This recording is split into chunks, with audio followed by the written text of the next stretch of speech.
الحمدللہ رب العالمین والعاقبۃ للمتقین والصلاة والسلام علی سید الانبیاء والمرسلین اما بعد فاعوذ باللہ من الشیطان الرجیم بسم اللہ الرحمن الرحیم۔ سامعین و سامعات، ناظرین و ناظرات، السلام علیکم ورحمۃ اللہ وبرکاتہ۔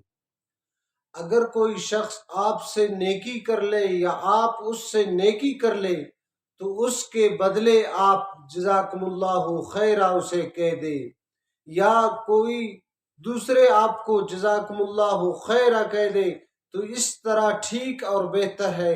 بعض لوگ کہتے ہیں thank you bundle of thank, sorry.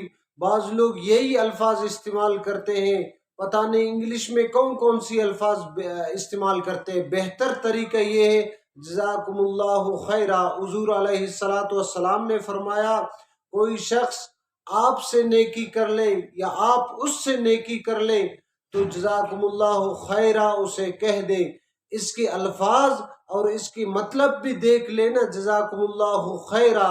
رب کریم اپنے شایان شان کے مطابق رب کریم آپ کو اجر دے، آپ کو توفیق دے۔ دعائے رب کریم سے ان باتوں پہ ہمیں عمل کرنے کی توفیق عطا فرمائے۔ وآخر الدعوانا الحمد